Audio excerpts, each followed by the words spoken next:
పాడైపోతున్నాడు అనో లేదంటే వీడు చాలా క్రూరుడు అనో ఎక్కడో డౌట్ వచ్చింది. అందుకే ఏ తల్లి ఏ కొడుకుని అడగకూడని ప్రశ్న, అడగలేని ప్రశ్న నువ్వు చంపుంటావేరని అడిగింది. రెండో రోజు కూడా అడిగింది, అది కూడా పోలీసులే చెప్పారు. ఒక్కరోజు ఆ తల్లి అడగలేదు, రెండో రోజు కూడా అడిగింది. అంటే ఆ తల్లిలో ప్రతిరోజు అనిపిస్తుంది నాకు వీడు ఏమన్నా చేసి ఉంటాడా, నా కొడుకు ఏమైనా చేసి ఉంటాడా, వీడు చేసి ఉంటాడా అని ఆ తల్లికి ఎక్కడో డౌట్ వస్తుంది. అందుకే 2 రోజులు అడిగింది. అమ్మ నీ మీద ఒట్టు అని వేశాడు. వాళ్ళమ్మ చనిపోయిన వాడికి ఏం కాదు కదా, వాళ్ళ అమ్మ మీద ఒట్టేసిన ఏం కాదు కదా, వీడికి ఎమోషన్స్ ఉండవు, ప్రేమాభిమానాలు లేవు ఆ ఏజ్లో, మానవతా విలువలు లేవు ఆ ఏజ్లో. కేక్ తినిపించిన చేత్తోనే కత్తితో పొడిచి నిర్దాక్షిణ్యంగా చంపేశాడు. సో వీడు ఎన్నో నేరాలు చేసుండుంటాడు. ఆ లెటర్లో బ్యాట్ అనే పదం లేకపోవడమే నాకు కలుగుతున్న అనుమానం. మీకు కూడా అదే, చాలా మందికి అదే అనుమానం కలుగుతుంది. సహస్ర వాళ్ళ నాన్న చెప్పాడు దాటుకొని వారం అయ్యింది అని, బ్యాట్ కొని వారం అయిందని. కానీ బ్యాట్ చూడండి ఒకసారి, బ్యాట్ కొని వారం అయ్యిందా?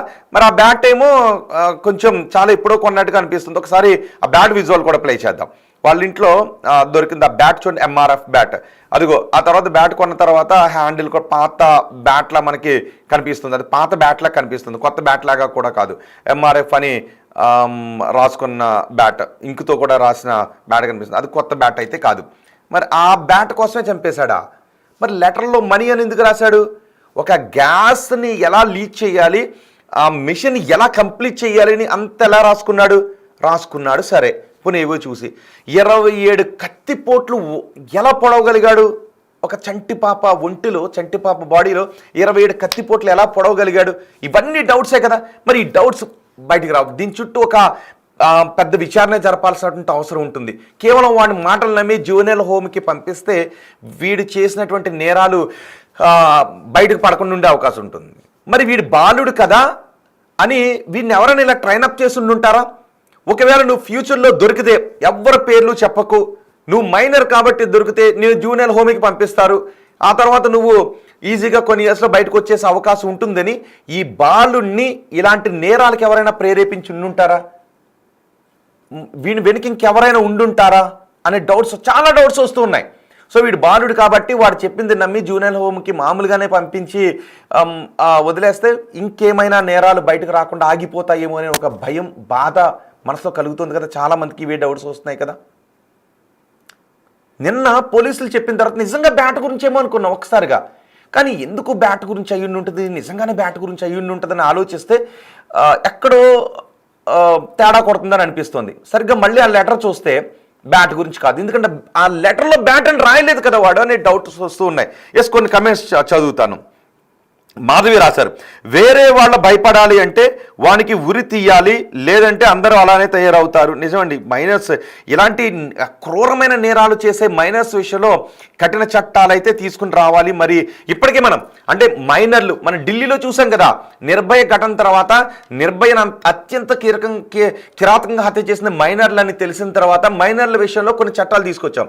హేయమైన నేరాలు చేసేటప్పుడు వాళ్ళు మైనర్లైనా ఒక 15 ఏళ్ళు దాటుంటే 16 ఏళ్ళు దాటుంటే వాళ్లను మేజర్లుగానే పరిగణించాలి అంటూ వాళ్ళ ఫిజికల్ టెస్టులు చేసి మేజర్లుగానే పరిగణించాలి అనే చట్టాలు తీసుకొచ్చాం. మరి వీడు 14 ఏళ్ల వయసు లాంటి నేరాలకు పాల్పడుతున్నాడు అంటే సామాజిక పరంగా కొన్ని మార్పులు తీసుకుని రావాలి. మైనర్లను నిర్దాక్షిణ్యంగా ఉరి తీసేసే లాంటి చట్టాలు బహుశా తీసుకొచ్చే అవకాశం లేదు. ఎందుకంటే వాళ్ళు మైనర్లు ఇంత క్రూరమైన ఆలోచనలు రావడానికి మళ్ళీ సమాజం కారణం అవుద్ది.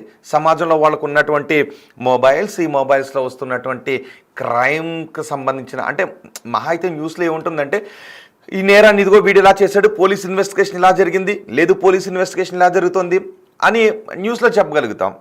కానీ కొన్ని కంటెంట్లు ఏమొస్తుంది, ఒక నేరాన్ని ఎలా ఎగ్జిక్యూట్ చేయాలి, ఎలా ప్లాన్ చేయాలి, దొరకకుండా ఏం చేయాలి అని ఆ సినిమాలో డైరెక్షన్ సీన్ టు సీన్ చూసే వాళ్ళకి ఎలా ఉంటుంది, అట్రాక్ట్ అయిపోతుంటుంటారు కదా ఇలా అని. కానీ ఆ సీన్స్ చూసిన తర్వాత నేర స్వభావం ఉన్నవాడు ఏం చేస్తుంటుంటాడు, అవును నేను ఇలా నేరం చెయ్యాలి కాబోలని అని అనుకుని దాన్ని ఎగ్జిక్యూట్ చేస్తాడు. పైగా బయట వానికి డబ్బులు కావాలి. ఇప్పుడు ప్రతి చిన్నపిల్లాడికి కూడా ప్రతి వాడికి కూడా చాలా కోరికలు ఎక్కువైపోతూ ఉన్నాయి. వాళ్ళ తల్లిదండ్రులు స్తోమత లేకపోతే ఆ డబ్బులు ఎలా సంపాదించాలన్న ఆలోచన వాళ్ళలో పెరుగుతుంది.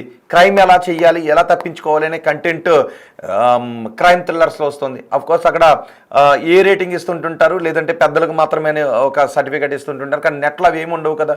మరి ఈ చిన్న పిల్లల్లో చిన్నప్పటి నుంచి అవే రకమైన వీడియోస్ చూస్తూ పెరిగిన వాళ్ళలో ఒక్కసారిగా మార్పు భయం రావాలి అంటే కూడా కాదు. మరి ఎలా? ఒకసారి దాని గురించి ఆలోచించాలి ఎవరికైనా. అందుకే నేను నాకు టీచర్ని అడగదామని వెళ్ళాను.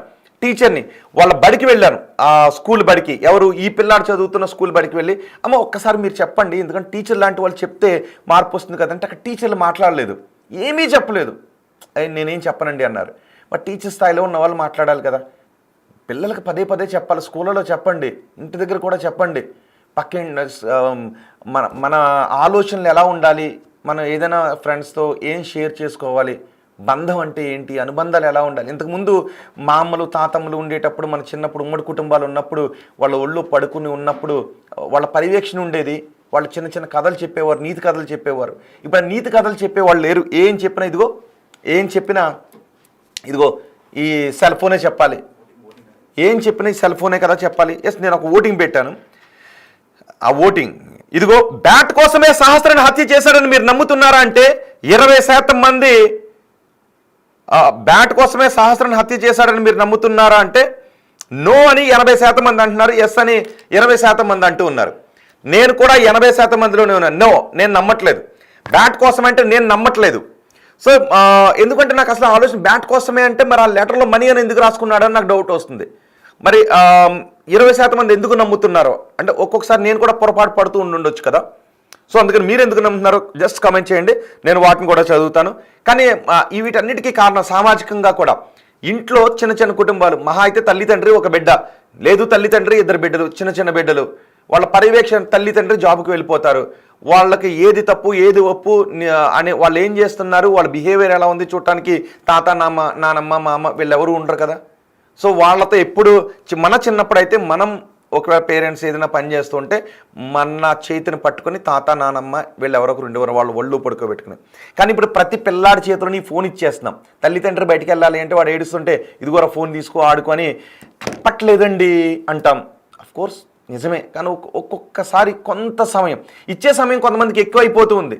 భోజనం చేస్తూ ఉన్నప్పుడు సెల్ ఫోనే, పడుకోవడానికి ముందు సెల్ ఫోనే, ఇంకేదైనా పని చేస్తున్న సెల్, కాసేపు యాడ్న వండి పోని, మరీ చిన్నపిల్ల అయితే యాడ్న వండే ఓకల్ కార్డ్స్ ఓపెన్ అవుతాయి బాగా.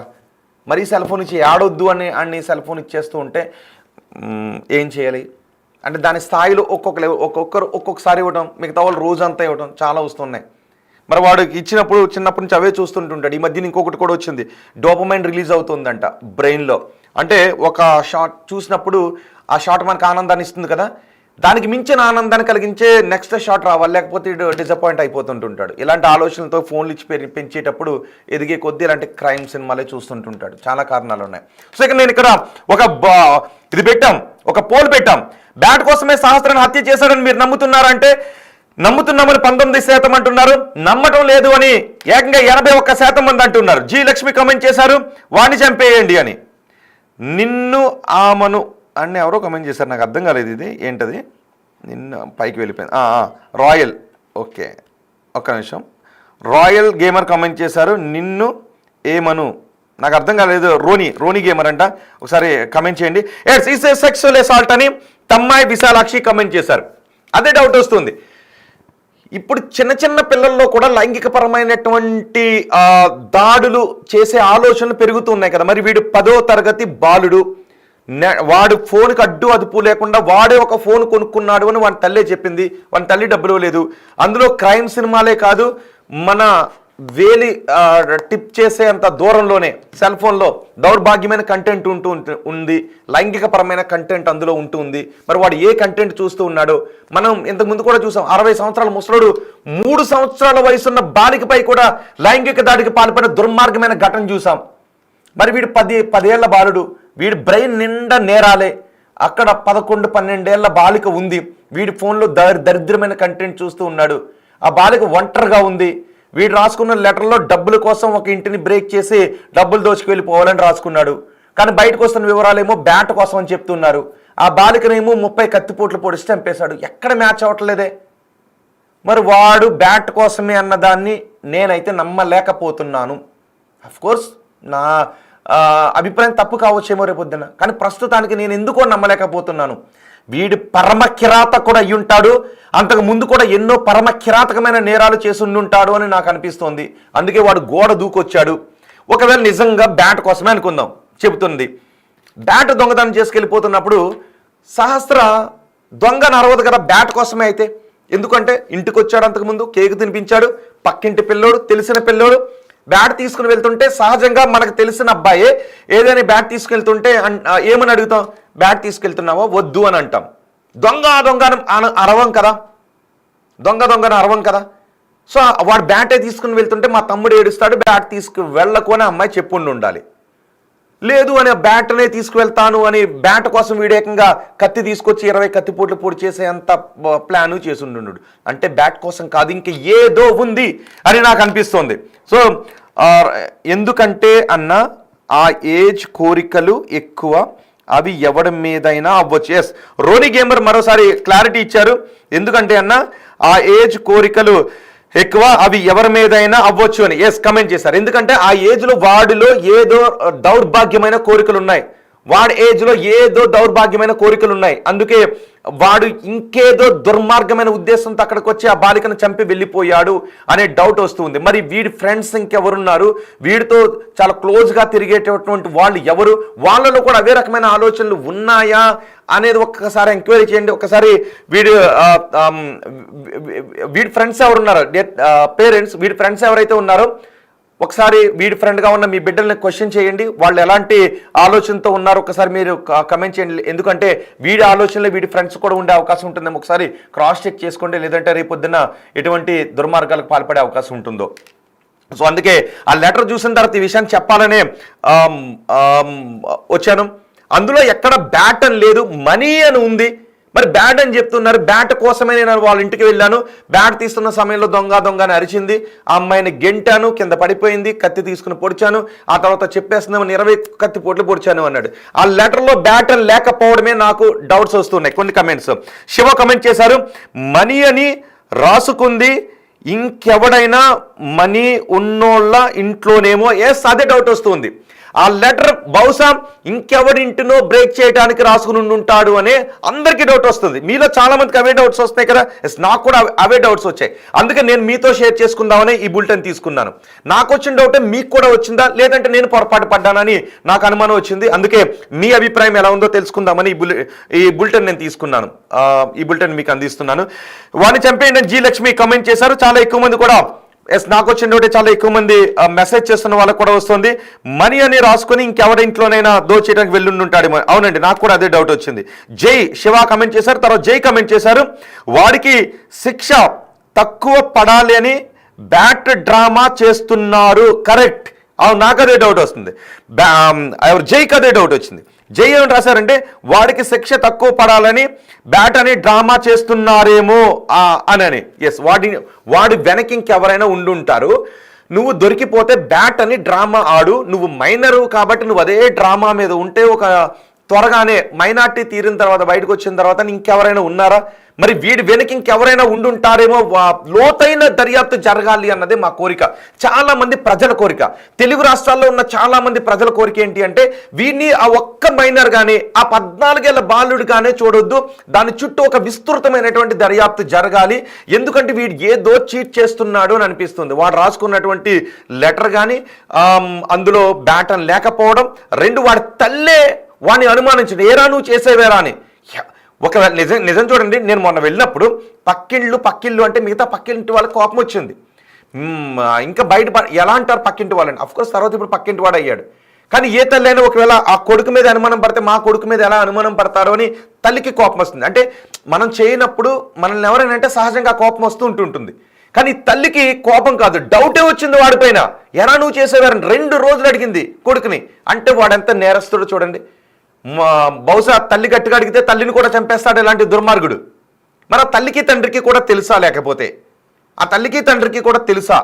చాలా డౌట్స్ వస్తున్నాయి. మీకేం డౌట్స్ వస్తున్నాయి ఒక్కసారి షేర్ చేసుకుందాం. ఎందుకంటే ఇలాంటి నేరాలు భవిష్యత్తులో ఎప్పుడైనా జరిగింది. మొన్న గండికోట నేరానికి సంబంధించి ఏంటో ఇంకా తెలియలేదు. బహుశా ఇక్కడ కూడా కొన్ని అనుమానాలు, అంటే వాడు అక్కడ టచ్ ఆడుతున్నాడు అని ఒక సాఫ్ట్వేర్ ఇంజనీర్ చెప్పబట్టి నేరం బయటకు వచ్చింది, లేకపోతే ఎక్కడా కూడా బయటికి రాలేదు. సో ఇప్పుడు మనం జాగ్రత్తగా ఉండటానికి కొన్ని అనుమానాస్పదంగా కనిపిస్తున్నటువంటి కదలికలను గుర్తించడానికి ఇవి జాగ్రత్తగా ఉండటానికి ఉపయోగపడుతుంది. ఇప్పుడు మనం వ్యక్తం చేసే డౌట్లు కొన్నిసార్లు సంబంధం లేని వాళ్ళని కూడా మనం అనుమానించాల్సి వస్తుంది. తప్పదు, మరి సమాజం అలా ఉంది కదా, అంతే కదా. రేపొద్దున ఏదైనా ఎక్కడైనా జరిగినప్పుడు